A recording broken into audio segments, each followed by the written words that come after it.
Y hoy tenemos a Gjon, el representante de Suiza en Eurovisión 2020 y como se ha cancelado, pues en Eurovisión 2021. Hi Gjon, how are you? Hi, I'm fine, and you? Hola, ¿qué Oh, tal? bien, fine, thanks. Okay, I have a little questions for you. So, I want to ask you, what are your musical influences? Um, I mean, every type of music inspires me, and I think that there is always something interesting in every genre of music. So I really like what I don't like. Like for example, I really like to understand and try to understand some music that I don't feel, and that makes me more understand why I like music in general. And I think there is always something interesting. So like it's hard to choose what inspire me. I'm most a visual person, so I'm really inspiring by movies and like pictures. But yeah, of course, I have artists that inspires me. I mean, I love the craziness of Grace Jones.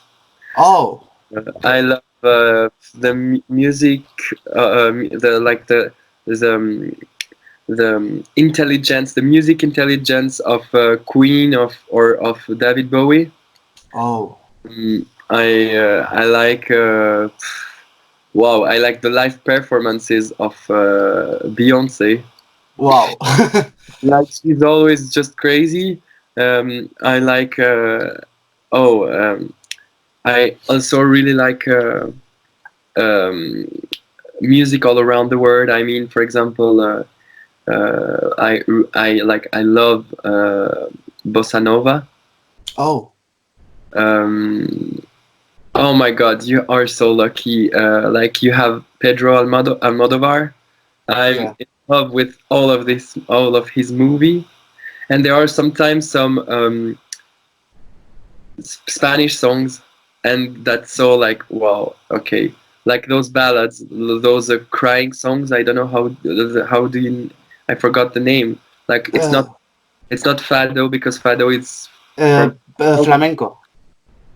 but like the sad kind of music. Oh, okay. I'm not an expert on the Spanish music, but I don't know. I don't know what you refer, but I'm going to like to search it. No, no Okay. problem. Okay, I but you understood what I Yes, I you know, understood. and like yeah, I mean like they are so. Oh my God! And I like the Spanish language. That's a crazy one. I actually was in Madrid last year, and I fell in love with the city. But like, I didn't expect that. I really liked it much, and a lot of people told me, "Oh, you also need to go to Barcelona." And I'm like, "Okay, next time I will go to Barcelona." Yes, Barcelona is a very cool city. Yes. Mhm. Well, okay. In 2011, you were on Albania's Got Talent. How do you remember that experience? Um, it was a crazy experience because like I was really young, and it was a little bit like surrealistic for me. Uh, Oh, and yeah, like it was just crazy. I mean, cameras. When you're a kid, you're not understanding everything what's happening, so it's really cool and it was intense. And yeah, it was a crazy experience. okay. Well, and last year, 2019, you were on. I hope I read it well. In The Voice, La Plus Belle Voix in Mm. France. So, how do you remember that experience with Mika? I guess. Yeah, No? yeah. Um, so I made this TV show when I was younger, like a lot of TV shows, like Albanians Got Talents, and then there like so many shows called me when I was young, and I did it. Like for example, the French version of Albanians Got Talent. So France has Got Talent. Okay. like the same in Switzerland. So like I made some maybe 4 or 5 TV shows, and then I when I was 12, 13 like this, I just wanted to keep calm and not going always on this circle of media of TV shows. I Okay. just wanted to keep calm and like to live my life like as a teenager, as a normal teenager. So that's why I concentrate. I really focused on my music, on myself, how to build myself, what kind of music do I want to do? Do I want to do? So so that's why I didn't do anything, and I was like at school from 12 till 18. And then when I was 18, I was ready. I mean, I was ready to show to people what kind of music I wanted to do, and I just wanted two things. First, to play with people, like to collaborate with musicians, to know how it works, and how also the music business works. So I took part of an academy here in Switzerland, and then I just had 1 year of this academy, and like because it's 1 year, and like it was really intense and so cool to find people.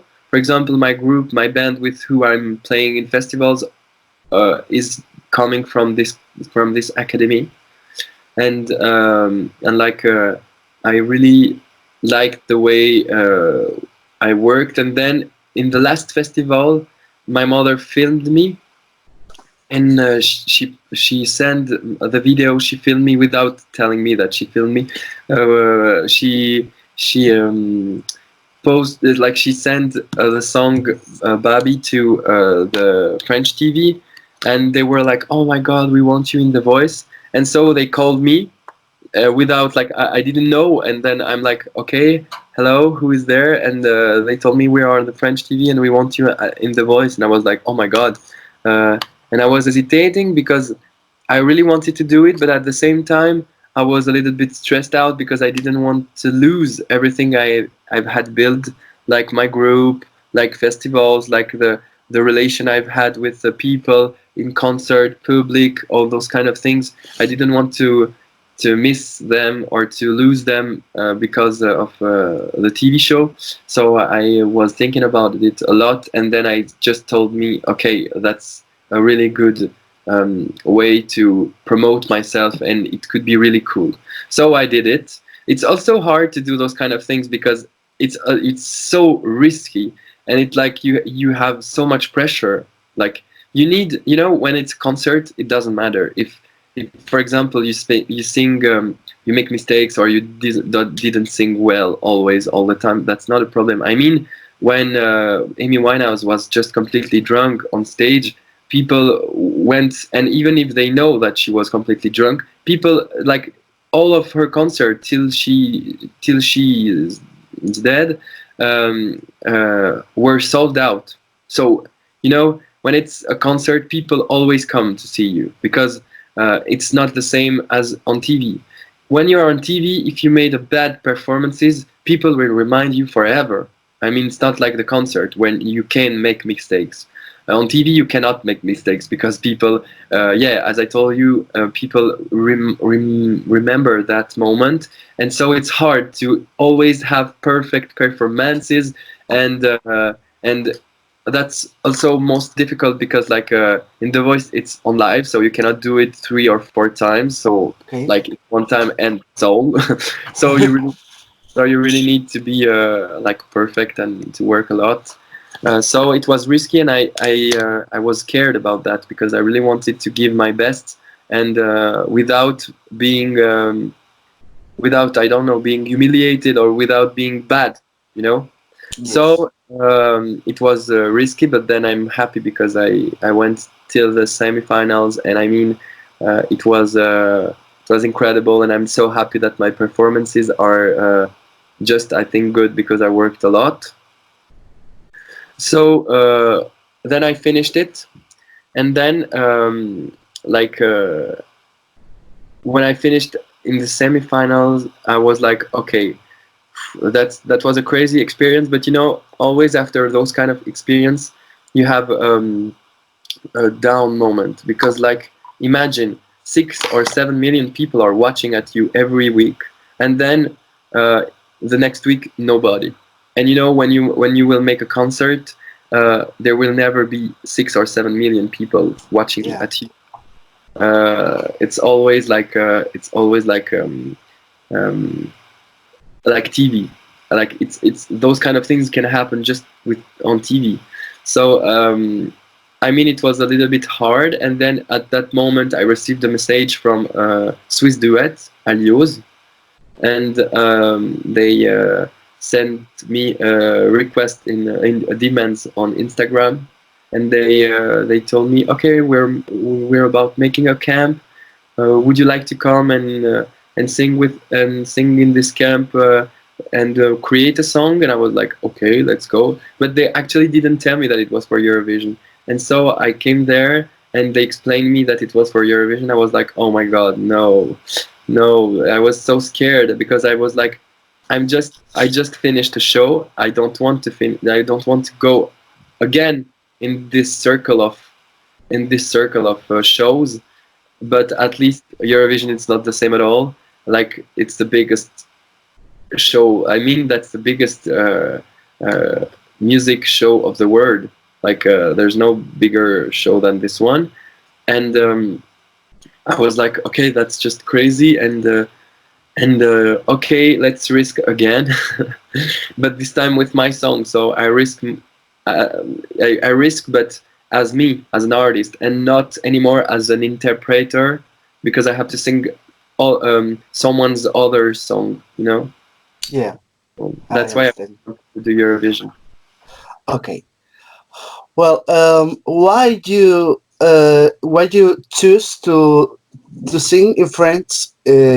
Because the last song that Switzerland made in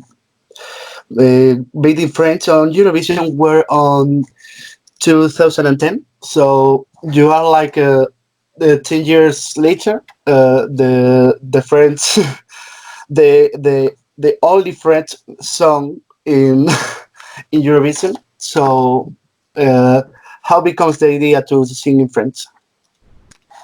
I mean, French. That's my mother language, and when I sing in French, I really feel like more sincere, and like I'm more direct. Like it's like the way the that's the most big like the biggest way for me to be naked. Like I mean, I cannot be more true than singing in French. Okay. And and like and I think that was um, when we composed the song. Like I didn't thought about making Eurovision. As I told you, I knew that there will be a camp that okay, I will try to go in this camp, but I didn't know for what it was. And it was also yeah strange because I didn't know anyone of this camp. Like no, like I did yeah, I knew no one in this camp. Alios, that was the first time we met each other, and like and yeah, and like I mean um, it was like I think it was a feeling. Um, I really wanted to sing in French. First, I was hesitating because I came with a melody, an idea. I was like, I want okay, let's go with this, and I thought in English. But then when I spoke with Alios, they told me, yeah, maybe we can try in French. And I was like, okay, let's try in French. But it's hard for me to write in French because yeah, it's like so direct. You cannot lie. That sometimes it's like whoa, it makes feel something with yourself, and you're like, oh, I don't want to tell that it's Yes. so. But at least I think like the perfect occasion for being deep and for being true was like Eurovision. So that's why I wanted to do it in French. Okay. Well, uh, uh, for something big that Eurovision 2020 is cancelled, but Swiss TV has told you that you will come back on 2021. So, how do you react when they say you like you are going back next year? So, I was honestly, honestly really happy and feeling strange at the same time because I was like, okay, all this situation is so surreal. I mean, like everything, yeah, unreal. Sorry, like yeah, everything is like whoa, like I cannot understand. Everything is weird, and so I was like, oh, thank you. I'm so happy, but I didn't expect all of like, yeah, I didn't expect all this situation, and like wow, it's just unreal. I mean, like there are so many things that I didn't realize yet. Like I didn't realize that I was I was part of Eurovision 2020. Like I need to have my foot on stage to really understand that. Okay, that's me. Okay, now I have to do this. So I didn't have this. I think I didn't have this moment when I really realized that it was me. But I mean, so the situation is so unreal and so strange that I was really happy, but at the same time I felt a little bit weird. okay. Well, Switzerland have participated in Eurovision since the beginning, since 1956. So you have a lot. You have a lot of entries to choose. On this question, what is your favorite Swiss entry? Um, of course, ne partez pas sans moi. Oh, good choice. Well, have you listened to the songs of this year? Of the what's your favorite? Honestly, I didn't have the time to listen every songs because I know that a lot of songs were published like maybe the last week or something like this. Yes. So maybe I have 6 or 7 songs that I didn't listen to. Okay. But I listened to the majority, and like what are my favorite ones? Oh, Yeah. uh, I mean, I think about things. Oh, The Iceland one is really crazy. yeah. I like the 80s vibes. I like the way they are. Also, the clip, the movie, the video clip is funny, and like I really like the way they use sounds and the build up of the song. I mean, the beginning is for me is like a wow, like it makes me goosebumps when I'm hearing the song, and I'm like, yeah, yeah, yeah. There is also "Don't Break Me" by Mountain. I don't know Oh, why, okay. like I don't know why, but like I think that's a catchy song. I mean, like it reminds me. Her voice reminds me a little bit Evanescence, Oh, and like also the way she structured her song is a little bit like Sia sometimes. I mean, like the way she constructed her song with the drums, with the electronic sounds she chose. Yeah. and I'm going to support my home country. So, what do you think about Universo of Las Canto? Oh, I saw. I'm not sure, but I saw a show with him. Oh, he was like imitating people, or no, not imitating, or Yes, the your face sounds familiar. Yes, like he has to impersonate celebrities, like singers. okay. So I saw that, and I saw that he sings like wow. I mean, I saw I think a performance of he singing like a woman, Yeah. and like I mean, like technically he's just awesome. He's Yeah. crazy, and like the song is really cool, and it's also really radio pop. Yeah. So it's nice, it's catchy. I mean, and he has a beautiful voice. So that's, I think you've had a really good choice this year. Well, you and him are going to be on Eurovision 2021. So I think there is a good choice too. Okay, and the last question is that during this year you have until Eurovision. Is the idea of a debut album on the table?